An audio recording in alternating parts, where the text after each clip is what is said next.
Assalamualaikum warahmatullahi wabarakatuh. Alhamdulillahi rabbil alamin. Wa bihi nasta'inu ala umuri dunya waddin. Wassalatu wassalamu ala asyrafil anbiya'i wal mursalin. Nabiyina Muhammadin wa ala alihi wa ashabihi wa man tabi'ahum bi ihsanin ila yaumiddin. Asyhadu an la ilaha illallah wahdahu la syarika lah wa asyhadu anna Muhammadan abduhu wa rasuluh. Ayyuhal hadirun, usikum wa nafsi bitaqwa Allah faqad fazal muttaqun. Kama qad qala Allah Ta'ala fil Qur'anil Karim. A'udzu billahi minasyaitonir rajim. Bismillahirrahmanirrahim. Ya ayyuhalladzina amanu taqullaha haqqa tuqatih wa la tamutunna illa wa antum muslimun. Bapak Ibu saudara sekalian, di hari yang mulia ini mari kita panjatkan takbir tahmid kepada Allah Subhanahu wa taala. Allahu akbar, Allahu akbar, Allahu akbar, Allahu akbar, Allahu akbar, Allahu akbar, walillahil hamd. Allahu akbar kabira walhamdulillahi katsira wa subhanallahi bukratan wa asila. La ilaha illallah wallahu akbar. Hadirin Bapak Ibu saudara sekalian, jamaah salat Idul Adha yang dirahmati oleh Allah. Dalam kesempatan kali ini mari kita senantiasa bersyukur kepada Allah. Allah senantiasa memberi kita umur panjang, memberi kita kondisi prima sehingga kita bisa berkumpul di majelis ini dalam rangka merayakan salat Idul Adha. Sehari lalu saudara-saudara kita di tanah Mekah sana berwukuf di padang Arafah. Kita yang di Indonesia melaksanakan puasa Arafah tepat bersamaan. Tatkala saudara kita berpuasa Arafah, saudara kita wukuf di padang Arafah. Ma'asyiral muslimin rahimakumullah. Syariat penyembelihan hewan kurban di hari raya Idul Adha merupakan syariat sebagai cerminan dari keikhlasan Nabiullah Ibrahim alaihissalam. Dalam surat As-Saffat ayat 83 sampai 111 Allah mendokumentasikan betapa keikhlasan seorang ayah dan seorang anak dalam menjalankan perintah-perintah Allah.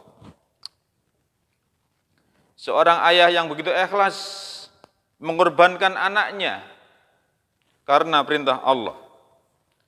Seorang anak yang begitu ikhlas mengorbankan nyawanya karena sudah diperintahkan Allah untuk berkorban.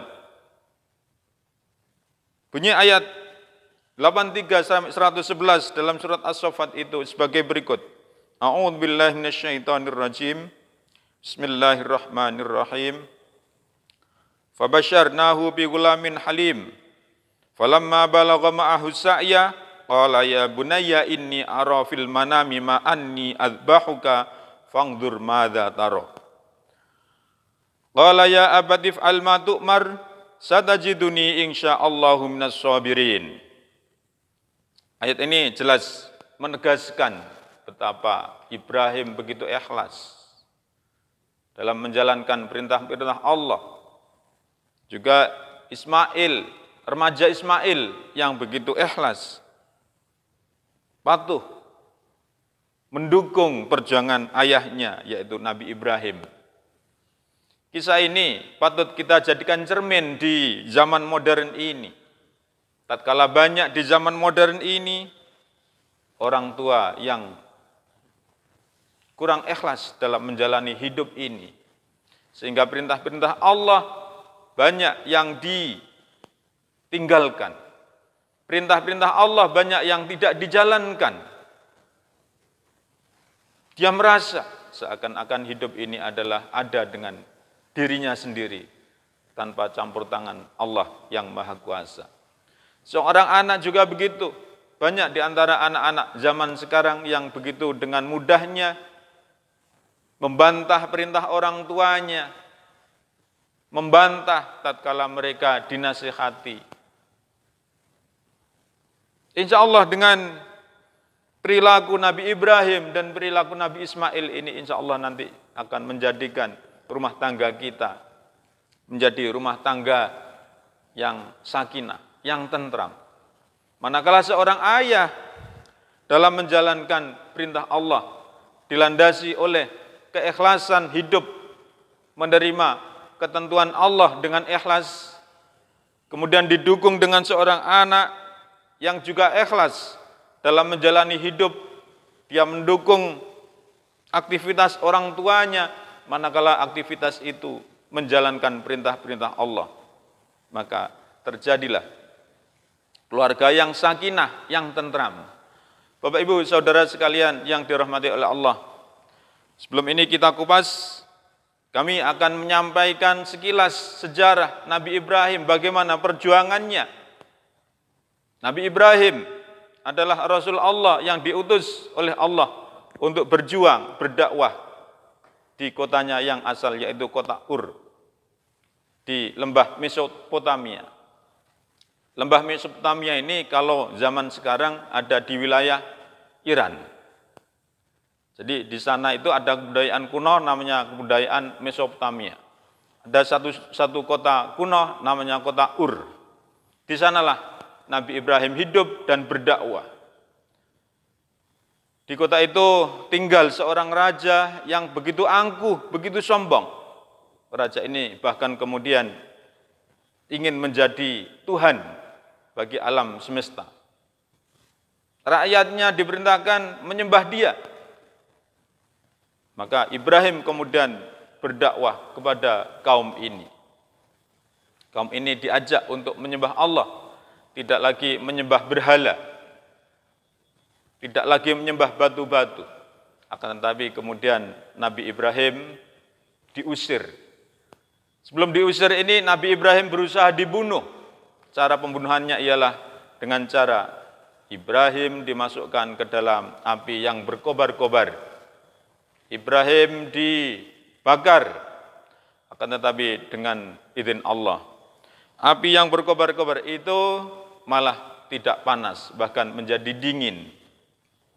Hal ini sebagaimana sudah diperintahkan oleh Allah kepada api, ya naru kuni barda wa salaman ala Ibrahim. Wahai api, jadilah engkau dingin dan jadikanlah Ibrahim selamat dengan dinginnya engkau itu. Maka api kemudian patuh kepada Allah dan selama 7 tahun setelah peristiwa itu api di sana menjadi dingin. Dan dinginnya api itu tentu saja siksaan bagi kaum Nabi Ibrahim itu. Tatkala Nabi Ibrahim sudah merasa cukup berdakwah di kaumnya yang enggan beriman itu, maka Ibrahim bersama kerabat-kerabatnya kemudian hijrah ke tanah Palestina, tanah Kanaan.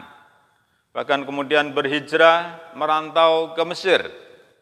Tatkala di Mesir itulah Nabi Ibrahim mendapat hadiah seorang putri Mesir yang diberikan kepada Ibrahim.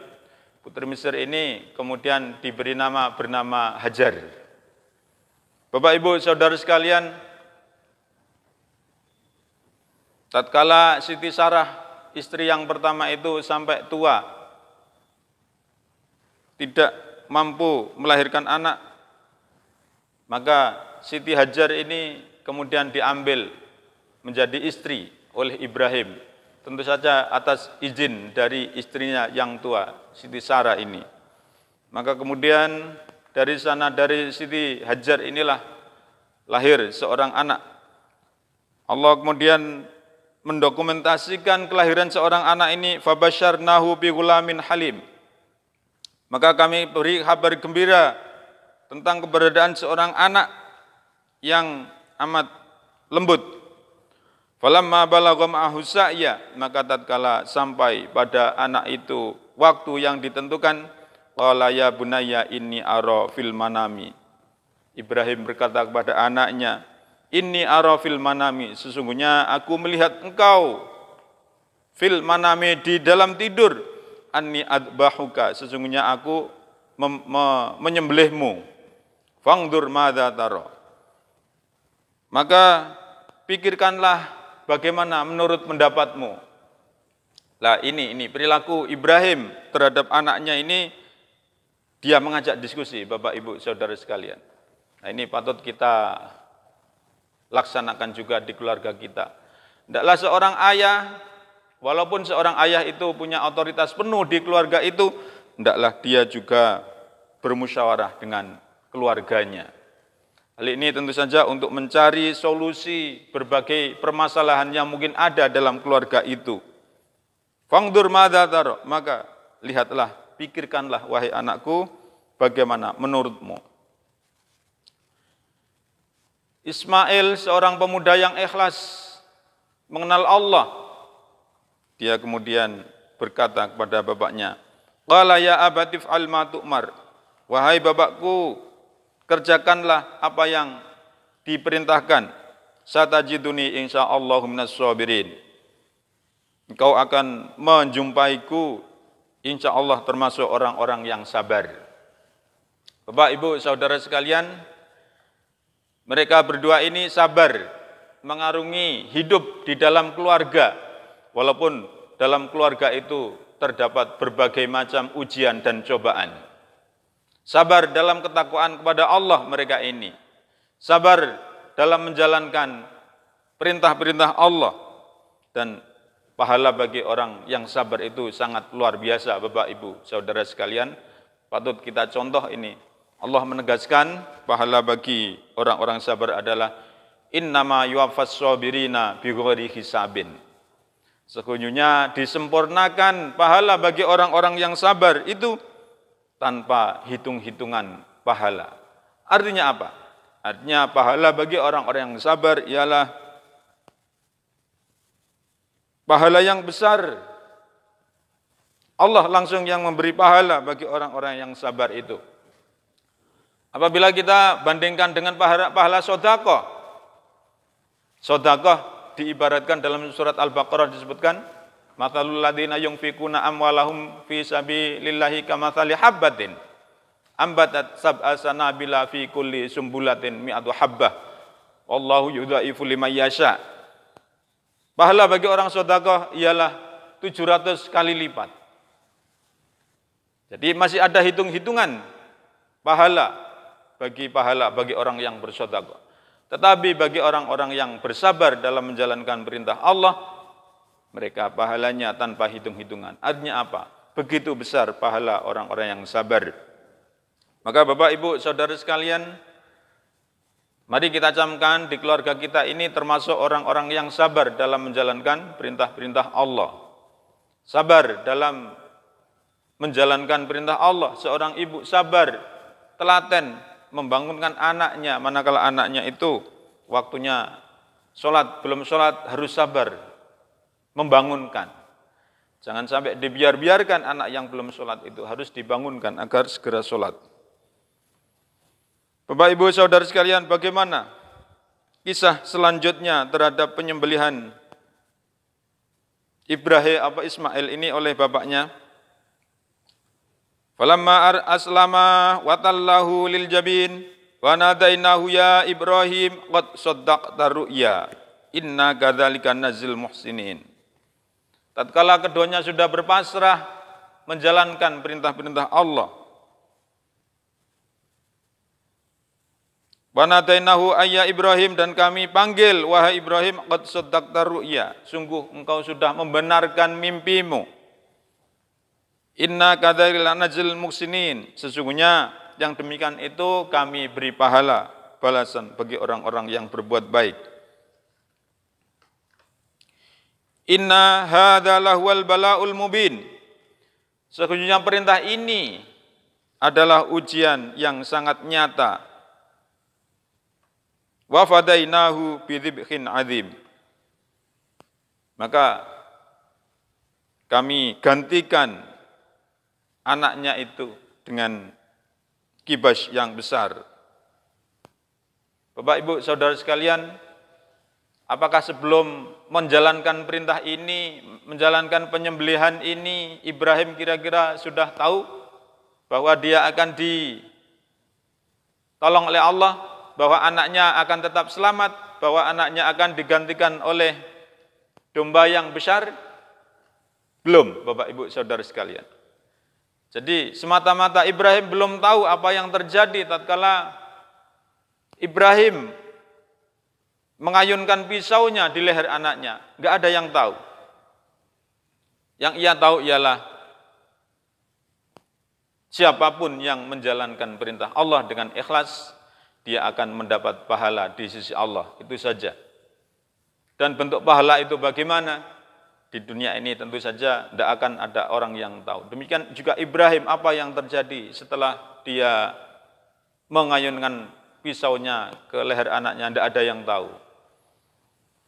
Ibrahim tahu bahwa anaknya selamat tatkala perintah sudah dijalankan dan sungguh luar biasa. Yang disembelih ialah seekor kibas. Dan Ibrahim dan anaknya tetap selamat. Dan sudah terbukti bahwa kemudian Ibrahim mengetahui dia termasuk orang-orang yang sabar dalam menjalankan perintah-perintah Allah. Kadzalika najzil muhsinin. Yang demikian itu kami beri pahala orang-orang yang baik. Innahu min ibadinal mu'minin. Sesungguhnya Ibrahim adalah termasuk hamba-hamba kami yang beriman. Bapak Ibu Saudara sekalian, jadi ini intinya dalam hidup ini, mari kita senantiasa ikhlas dalam menjalani hidup ini. Karena apa? Karena segala hal itu sudah ditata oleh Allah. Yang utama bagi kita semuanya ialah menyiapkan diri kita ini kembali kepada Allah. Semoga Allah menjadikan kita di akhir hayat kita ini termasuk pribadi-pribadi yang beriman. Kembali kepada Allah, menjadi pribadi yang nafsul mutmainnah, sehingga bisa dimasukkan ke dalam surganya oleh Allah. Bapak Ibu Saudara sekalian, di akhir khutbah ini mari kita berdoa kepada Allah. Semoga Allah senantiasa memudahkan urusan kita dalam mencari ridhonya dan menetapkan kita dalam kondisi Islam tatkala kita nanti menghadap Allah. Nastaghfirullahal adzim alladzi la ilaha illa huwal hayyul qayyum wa natubu ilaihi. Allahumma shalli ala Muhammad wa ala ali Muhammad kama shallaita ala Ibrahim wa ali Ibrahim. Wa barik ala Muhammad wa ala ali Muhammad kama barakta ala Ibrahim wa ali Ibrahim innaka Hamidum Majid. Allahumma inna nas'aluka bi anna nasyhadu annaka antallahu la ilaha illa antal ahadus samad alladzi lam yalid wa lam yulad wa lam yakul lahu kufuwan ahad. Allahumma ighfir lil muslimina wal muslimat wal mu'minina wal mu'minat al ahya'i minhum wal amwat innaka sami'un qaribun mujibud da'wat wa ya qadiyal hajat. Rabbana hab lana min azwajina wa dzurriyyatina qurrata a'yun waj'alna lil muttaqina imama. Rabbana atina ma wa'adtana ala rusulika wa la tuhzina yaumal qiyamah. Rabbana atina fid dunya hasanah wa fil akhirati hasanah wa qina adzabannar. Walhamdulillahi rabbil alamin. Wassalamualaikum warahmatullahi wabarakatuh.